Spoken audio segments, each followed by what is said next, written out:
바닷가에 가보면은 참 수없이 많은 파도가 쉴 사이 없이 밀려옵니다. 그런데 그 파도가 아무리 거칠고 아무리 성난 것처럼 보여도 결국에는 하나같이 물거품으로 사라지는 것을 볼 수 있습니다. 밀려올 때는 무서운 힘으로 돌진해 오는 것 같지만 막상 바닷가 가까이 오다 보게 되면은 이 백사장 가까이에서 그 거센 파도가 그 모래벌에 흡수가 되면서 결국 하얀 거품만 남아버리는 그와 같은 모습을 우리가 볼 수 있습니다. 여러분, 이와 같이 오늘 우리의 이 삶 가운데 밀려오는 인생의 각종 문제도 마치 이 거센 파도와 같이 모든 것을 쓸어갈 것 같은 그런 위험으로 달려들지만 알고 보면은 사실 그거 물거품 같은 별로 큰 문제가 되지 않는 것인 경우가 있어요. 여러분, 우리가 이런 말을 합니다. 동토기 직전에 가장 춥고 가장 어둡다는 말이었어요. 해가 뜨기 전에 특히 겨울철이면은 한밤중보다도 해가 뜨기 전에 굉장히 제일 춥습니다. 그리고 해가 뜨기 전에 굉장히 어둡습니다. 그런데 잠깐만 시간이 지나면 드디어 해가 뜹니다. 그러면요, 순식간에 어둠이 사라져버립니다. 그리고 차갑던 공기가 순식간에 사라져버립니다.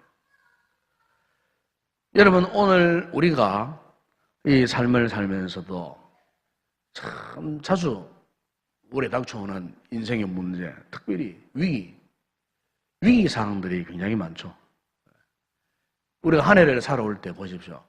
이런 개인적으로, 여러분 가정적으로 참 많은 위기적 상황들이 정말 많아서.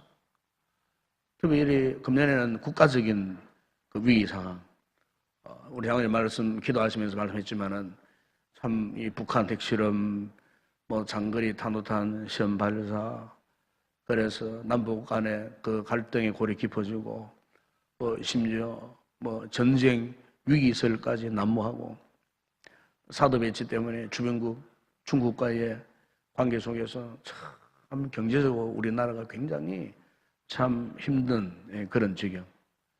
또 이런 와중에 또 대통령까지 탄핵당하고, 그야말로 국가가 한동안 정말 힘들고 어려웠잖아요. 얼마 전에는 또 뭐 포항 지역에 지진이 일어나가지고 참 수많은 그 지역민들이 두려워 떨고, 뭐 온 나라 전체가 그야말로 걱정이 태산 같았던 그런 상황.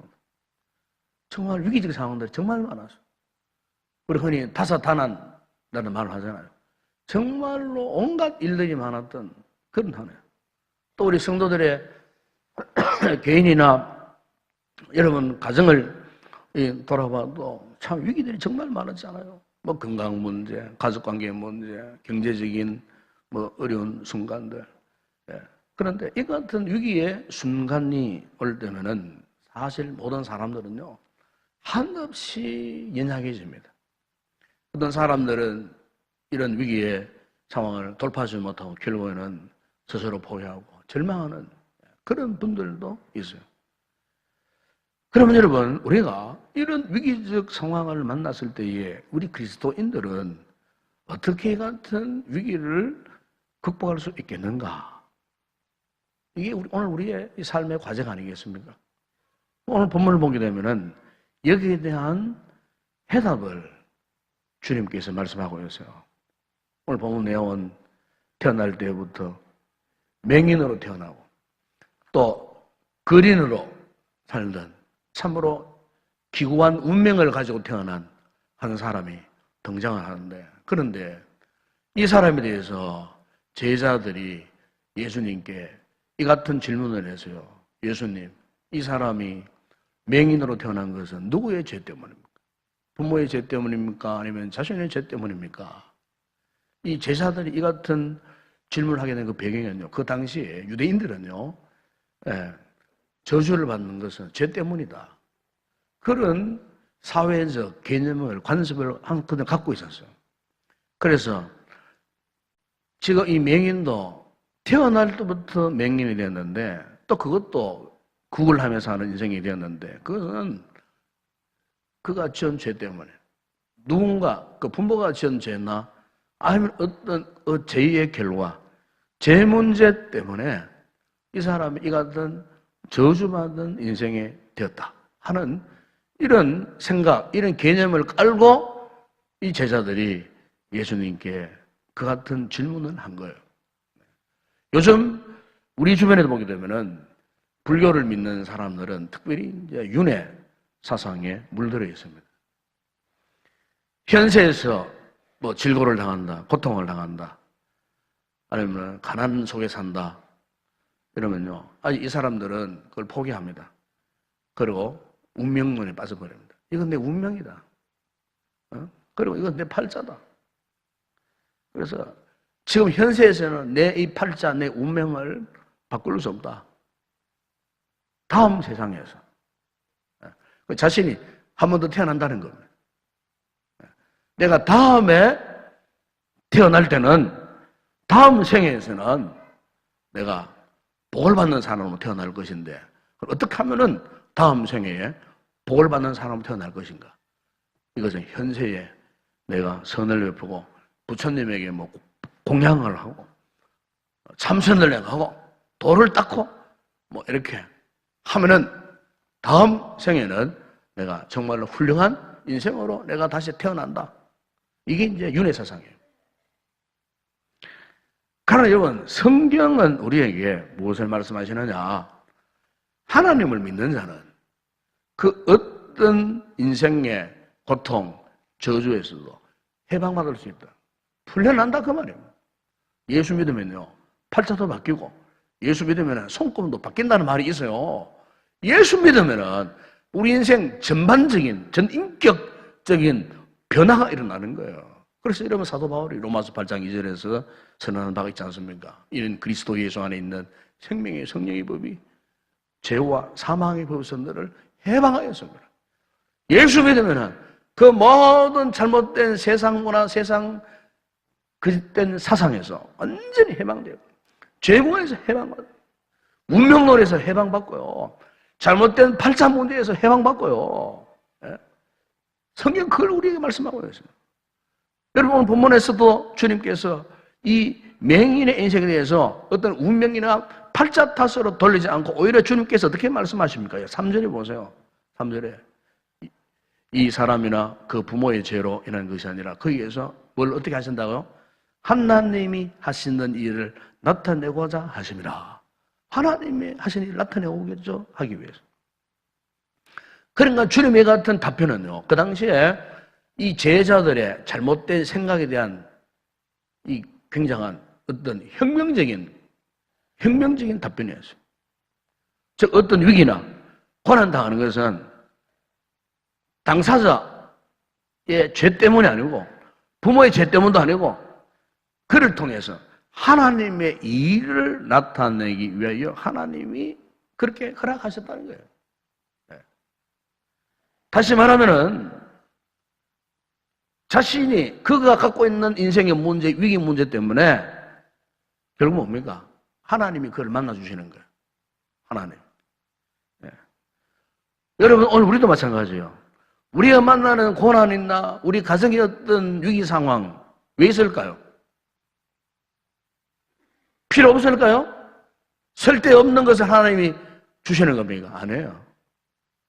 고난, 위기 문제, 그 상황을 통해서 하나님이 일을 하고 싶으셔서, 즉 우리를 만나고 싶으셔서, 그 같은 고난의 위기를 통해서 하나님이 어떻게 내 인생에 영광을 나타내시는가, 이것을 하나님이 보여주시기 위해서, 고난을 통해서 하나님이 영광을 받으시기 위해서. 오늘날 때부터 맹인된 이 사람 역시 마찬가지였어요. 한마디로 여러분, 맹인한 것은 인생의 큰 위기 아닙니까, 여러분? 네.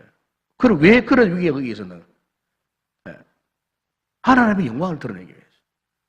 그가 개인적으로 하나님 앞에 은혜를 입을 수 있는 기회가 될 뿐만 아니고 하나님이 그를 통해 사신 일들을 나타내시기 위해서.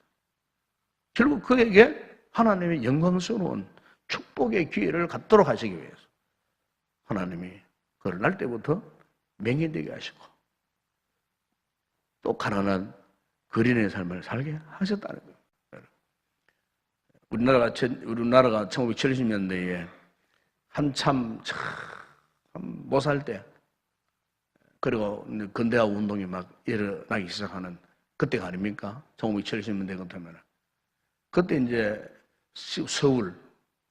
서울에는 아주 큰 고민거리가 하나 있었어요. 그 뭐냐면은 아마 가보시면 알겠지만은 서울의 그 종로, 그리고 이쪽 한가운데 청계천이 흘러갑니다. 지금은 잘 복원해가지고 지금 뭐 그게 뭐 유원처럼 잘 돼 있지만은 옛날에는요 그 청계천 변 그게요 정말 더러웠어요. 정말 더러웠어요. 거기 뭐 또랑 쉽게 말하면 또랑이라 또랑. 또랑 가에 뭐 정말 지저분했습니다. 그게. 그리고 그 청계천 변 밑에 뭐 전부 판자촌, 판자. 실컷 판자 이렇게 엮어갖고 집을 짓고 살아가는 그 청계천 빈민지역이 청계천. 정말 추잡았어. 정말 더러웠어. 많은 사람들이. 그러니까 이 서울시가 이 청계천 빈민들을 좀 쫓아내갖고 좀 서울을 좀 정화를 해야 되겠는데 이 고민 끼는 거야.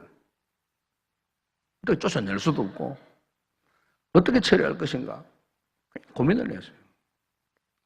그때 마침 어떤 일이 있었냐면은 저 서해 쪽에 지금 경기도 화성에서부터 충청도 이쪽 당진 사이에 소위 남양만 그걸 남양만이라고 합니다. 남양만 지역에 이제 간척 공사를 했어요. 간척. 그러니까 이제 바닷물을 막았고 이제 그 농지를 만들기 위해서 한참 옛날에 70년대 그런 간척 사업을 굉장히 많이 했습니다. 간척 사업. 이런 간척 사업을 하고 있었어요. 바로 그때 그 시절에 이 청계천에서 목사님 한 분이 활윈교회라는 교회를 세워갖고 개척교회를 세워갖고 이 청계천 이 빈민을 위한 선교 사역을 했어요. 그분이 누구냐면은 유명한 바로 그 김준홍 목사님입니다. 김준홍 목사. 그분이 간증책이 있어요. 새벽을 깨우리로 아주 오래된 책인데 그때 그분이 전국으로 다니면서 간증도 많이 하셨어요. 그때 이제 간증을 들은 적도 있고 책을 사서 읽어본 적도 있는데 바로 이분이 그 청계천 그 빈민들을 향해 선교를 했어요. 전도를 했습니다. 활변교회를 세우고 그때 마침 남양만 이제 이 간척 사업이 이제 완공 거의 다 되었어요. 그랬을 때에 정부에서 서울 시내의 청계천의 빈민들을 남양만으로 이주시키자 이래 된 거예요. 그때 선봉장으로 이 사업에 앞장선 분이 이 김준호 목사님 빈민 사역을 하게 돼요. 그래 더 나은 지역으로 이제 옮겨가서 살자. 이래가지고 이제 이 청계천 빈민들을 데리고 지금의 남양만 지금은 아주 옥토지 옥토. 지금 뭐 거기에서 정말 뭐 온갖 곡식이 생성되어지는 뭐 지금 뭐 엄청납니다. 그게 그 발전도 하고 그 지역으로 옮겨가는 거예요. 옮겨갈 때 옮겨가는 각 가정마다 땅을요 이정복 하면 6,000평이에요. 그 간척지에 6,000평을 각 가정마다 6,000평을 제공했어요. 6,000평은 큰 땅입니다. 6,000평을 제공을 하고 그 땅에다 집도 다 지어줬어요. 나라에서 집도 다 지어주고 그리고 각 가가호호마다 밀가루 15포대씩 뭐 수십 일 끼리 먹든지 뭘 하든지 밀가루 15포씩 다 제공을 해줬어요. 간척지에서 그때부터 청계천 빈민들이 그 남양만에서 살게 되었어요. 그런데요 3년이 지나자 이주했던 청계천 사람들의 상황이 크게 두 부류로 나누어졌습니다. 여러분, 간척지기 때문에 손기가 많잖아요.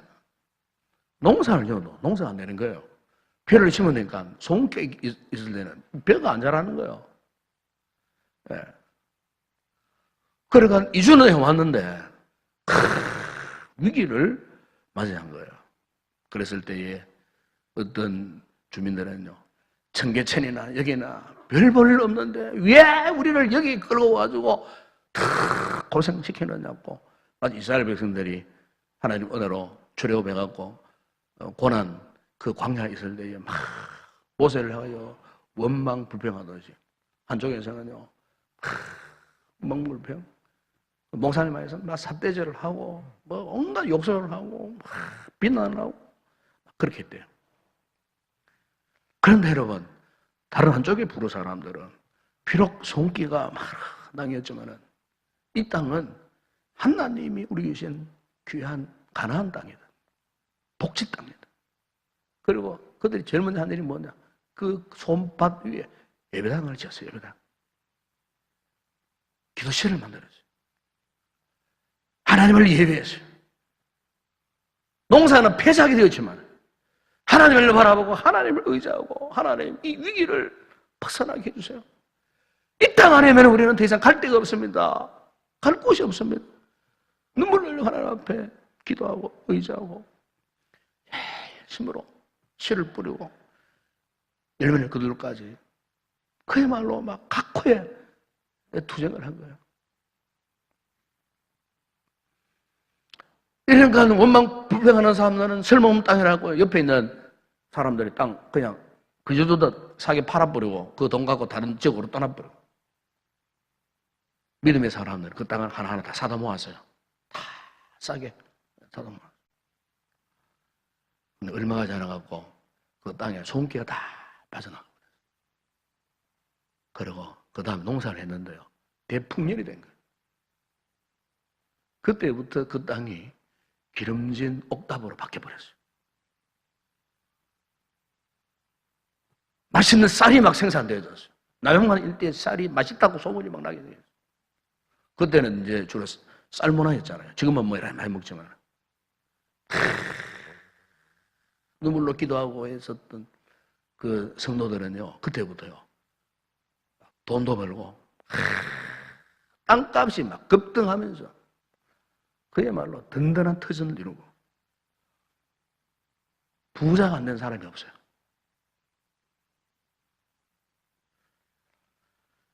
사랑하는 여러분, 오늘 본문 요의 내용을 보시면은, 날 때부터 소경이 된 이 사람이 어떻게 했습니까? 주님께서 땅에 침을 뱉어 진흙을 이겨 그의 눈에 바르시면서 실로암에 가서 씻어라. 그랬을 때에 그 어떻게 했다고 말씀합니까? 7절 하반절에 보시면은 이에 가서 씻고 밝은 눈으로 왔더라. 그래서 이에 갔다. 무슨 말입니까? 주님의 말씀에 순종했다. 그 말씀 아닙니까? 여러분 한번 생각해 보세요. 앞을 볼 수 없는 것만큼 인생의 심각한 문제, 위기가 또 어디 있겠습니까? 그런데 이 맹인은 그 같은 인생의 위기 가운데서도 절망하거나 포기하거나 의심하지 않고 주님께서 하신 말씀대로 순종했더니 날 때부터 볼 수 없던 절망적인 눈, 불가능한 일 아닙니까? 그런데 그 눈이 활짝 열려지는 역사가 일어났다는 것입니다. 무슨 말씀입니까? 비록 위기 속에 있었지만 순종했더니 말씀의 능력이 맹인에게 임한 거예요. 여러분, 비록 우리가 그 어떤 위기 속에 있다고 할지라도 중요한 것은요, 하나님의 말씀에 순종하기만 하면 그 위기를 기회로 바꾸어버리는 놀라운 역사가 오늘 우리의 삶에도 일어나는 거예요. 남양만으로 이주했던 신시한 크리스천들이 신앙으로 끝까지 버텨냈을 때에 하나님이 그들을 축복하셨던 것처럼 여러분 오늘 우리 역시 하나님을 믿고 말씀에 순종하면 그 말씀의 은혜와 능력이 고난의 위기를 능히 이길 수 있는 힘을 공급해 주시는 것입니다. 시편 119편 92절에 보면은 시인이 이런 고백을 했습니다. 주의 법이 나의 즐거움이 되지 아니하였다면 내가 내 고난 중에 멸망하였으리라 그랬어요. 네. 주의 법이 나의 즐거움이 되었다고 합니다. 말씀의 법이. 네. 내가 말씀대로 믿고 말씀대로 순종하니까 내가 막 즐거운 막 삶을 살게 되니까 네. 고난과 상관없는 삶을 살았다는 겁니다. 위기와는 상관없는 그와 같은 삶을 살았다는 겁니다, 여러분. 오늘 우리의 삶의 과제가 이것 아니겠습니까, 여러분? 지난 한 해 동안 한번 여러분 한번 돌이켜보세요. 아니, 우리가 주의 말씀대로 내가 믿고 의심하지 않고 순종하며 살아왔던가? 아니면은 반대로 어떤 인생의 작은 문제 앞에서도 원망불평하고 하나님을 의심하고 순종하지 않고 그냥 세상 삶을 사는 그런 방식, 그런 방법대로 살면서 지금까지 아직 그 문제에서 벗어나지 못하는 그런 성도들은 없습니까, 여러분? 우리 가운데 지금? 여러분, 오늘 우리가 세상에요, 다른 것으로는 답이 없어요. 말씀이 내 인생에 즐거움이 되고 하나님의 말씀대로 순종할 때 내가 기뻐할 수 있는가? 이거예요, 이거예요. 이게 분명하면은 어떤 인생의 위기도요, 문제가 되지 않아요. 미국의 유명한 방송인 가운데 데이비드 브링클린이라는 분이 이런 이야기를 했어요. 하나님은 가끔 빵 대신 벽돌을 던져주신다. 그런데 어떤 사람은 원망하면서 그 벽돌을 찾아가 발가락까지도 부러지기도 하지만 어떤 사람은 그 벽돌을 주춧돌로 삼아 기막힌 집을 짓기도 한다. 같은 벽돌이지만 왜 빵 안 주고 벽돌 주냐? 발로 차뿌리다가 발가락이 부러지는 사람이 있는가 하면 그 벽돌을 주워다가 기막힌 집을 짓는 사람. 우리가 사도행전을 보게 되면 사도 바울이 3차 전도 여행 후에 예루살렘을 올라가니까 주변에 제자들이 와가지고 이구동성으로 올라가지 말라고, 예루살렘 올라가면 당신 죽습니다, 올라가지 마시라고. 그런데 바울의 생각은 달랐어요. 예루살렘으로 가야 마지막으로 그가 꿈꾸고 가고 싶었던 로마에 가서 복음을 전할 수 있기 때문에, 그래서 기어코 예루살렘으로 올라갑니다. 올라가면서 사도 바울이 사도행전 20장 22절 24절에서 이런 이야기를 합니다. 보라, 이제 나는 성령에 매여 예루살렘으로 가는데 거기서 무슨 일을 당하는지 알지 못하노라. 오직 성령이 각 성에서 내게 증언하여 결박과 환난이 나를 기다린다 하나, 내가 달려갈 길과 주 예수께 받은 사명과 하나님의 은혜의 복음을 증언하는 일을 마치려 하면 나의 생명조차 조금 더 귀한 것으로 여기지 아니하노라. 올라가세요. 아니나 다를까 올라가자마자 어떠했습니까?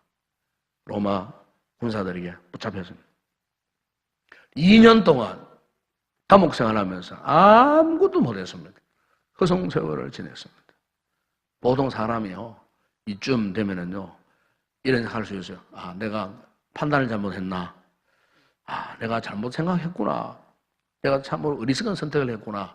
아마 후회하는 그런 경우가 많지 않겠습니까? 이런 경우에. 그러나 바울은 전혀 그런 생각을 하지 않았어요. 오로지 하나님의 뜻만 믿고 있었어요. 로마서 8장 28절에 우리가 알거니와 하나님을 사랑하는 자 곧 그의 뜻대로 부르심을 입은 자들에게는 모든 것이 합력하여 선을 이루느니라. 이 바울은 이 신앙이 확고부동이었어요. 그런데 그 이후에 보세요. 바울의 삶을 보세요. 죄수의 몸으로요, 로마에 압송당합니다. 그토록 로마에 가고 싶었는데 죄수가 되어가지고 로마로 끌려갑니다. 그 로마 시민권자이기 때문에, 또한 로마 당국이 저 사람은 기독교인 그물 인물이다 생각해가지고는 바울을 아무 곳에나 가두지 않고 황제의 정치범 수용소에 바울을 가다 넣었어요.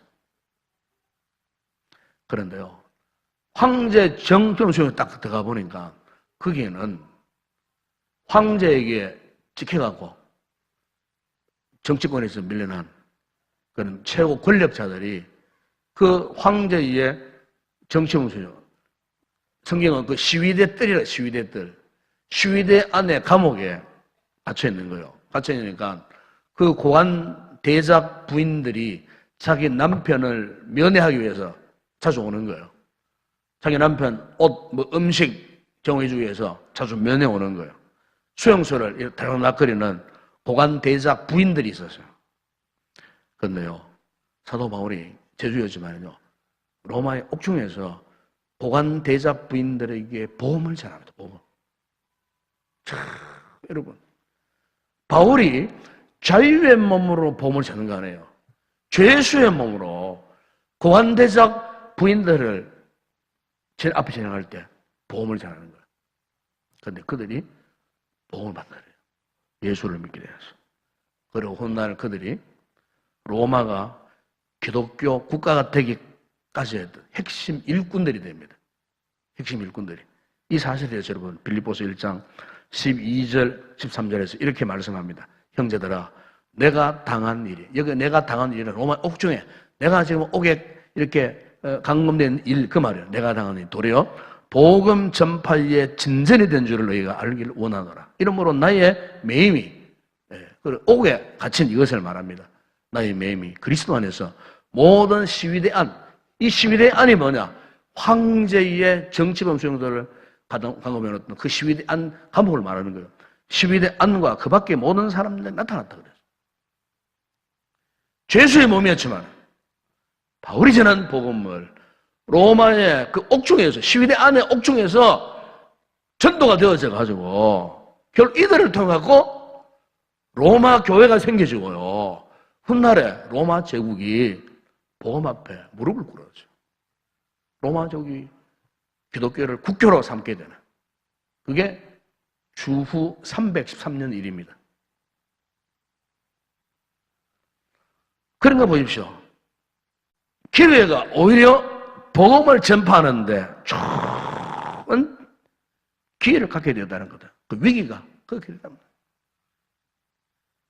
오늘 본문에 보시면은 날 때부터 맹인이 된 사람이 그가 눈을 뜨게 된 것이 무엇 때문입니까?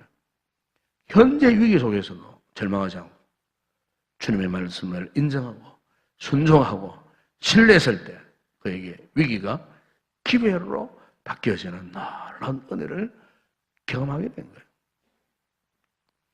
제가 어떤 재밌는 이야기를 나누는 이런 가운데에 그 이야기, 이런 이야기 있었어요. 늙은 노새 한 마리가 밭 한가운데 있는 마른 우물에 빠져버렸어요. 그래, 우물에 빠진 노새가 막 건져달라고 울고 있었는데 그 노새의 주인이 가보니까 그 노새를 어떻게 건져낼 방법이 없는 거예요. 그러니까 이 주인이 이미 저 늙어 빠진 것, 아무 필요 없는 것, 뭐 저거 뭐 살려봤자 무슨 소용이 있겠느냐고. 그래가 동네 마을 사람들 불러다가 오히려 맞아 파묻어 버리자. 뭐 잘 됐다. 뭐 우물에 물도 안 나오는 마른 우물인데 그냥 파묻어 버리자. 그래가지고 주변에 막 흙을 파가지고는 막 그냥 정비장 해버리려고 그냥 흙을 막 퍼놔버렸어. 우물 안으로. 이 노새가 막 공포에 질려가지고 막 터적거리고 뜨고 막 크게 웁니다. 그런데 잠시 후에 노새 울음소리가 들리지 않는 거예요. 그래서 사람들 이상해가지고 우물 안을 들여다봤어요. 그런데요, 노새가요, 어떤 줄 아십니까? 우물 안에 자기에게 막 쏟아지는 막 그 흙더미를요, 막 그냥 막 털고, 막 발로 막 발랐고, 막 이래가지고, 오히려 그 흙더미를 갖다가 막 차곡차곡 이렇게 쌓아가지고, 그게 디디고 올라서고, 디디고 올라서고, 디디고 올라서. 맞아, 노새가 죽지 않고, 오히려 죽이려고 퍼본 흙더미를 디디고 우물에서 빠져나왔다는 거예요. 여러분, 오늘 우리의 삶에 있어서 마치 노새가 빠져버린 울 같은 이 상황을 만날 수 있어요.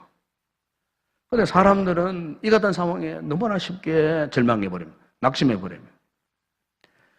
여러분, 오늘 우리 성도들에게, 우리에게 어떤 위기가 닥쳐온다 할지라도 우리 역시 이 우물에 빠진 이 노새처럼 그 같은 위기 상황을 딛고 일어서서 또 다른 기회를 붙잡을 수 있는 이런 믿음, 이런 순종감이 있어야 할 줄로 믿습니다.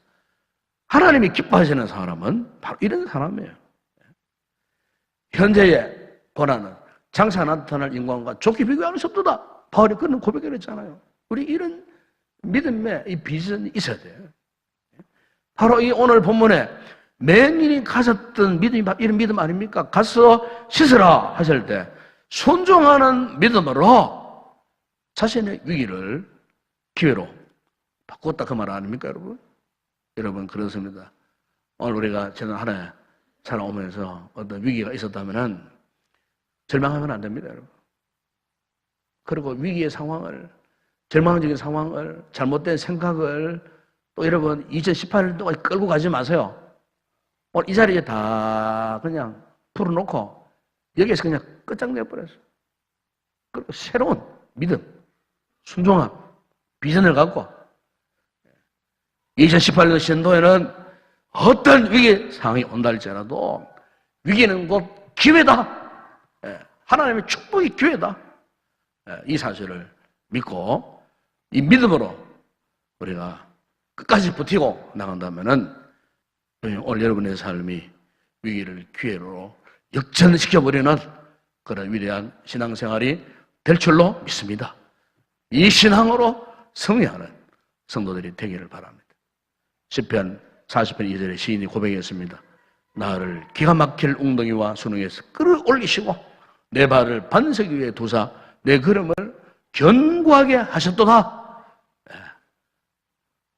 이제 올 한 해 하루를 잘 보내시고 이제 내년도부터 정말 우리가 이런 믿음 안에서 위기 가운데서도 절망하지 말고 믿음으로 승리해서 새로운 기회를 붙잡을 수 있는 믿음의 복된 성도 되기를 주의 이름으로 축원합니다. 기도하겠습니다. 거룩하신 아버지 하나님, 하늘 살아가는 가운데 우리가 많은 인생의 위기가 많았습니다. 아버지 하나님, 이 한 해 동안 힘들고 어려웠지만 아버지 하나님, 오늘 주신 이 말씀을 통하여 이 위기는 하나님의 축복의 기회가 된다는 사실을 알고 새해에는 어떤 위기 가운데서도 절망하지 않고 하나님을 의심하지 않고 하나님을 절대적으로 의지하고 말씀에 순종해서 위기를 기회로 역전시키는 믿음의 대장부들이 되어줄 수 있도록 우리 성도들을 축복하여 주시옵소서. 예수님의 이름으로 기도드리옵나이다. 아멘.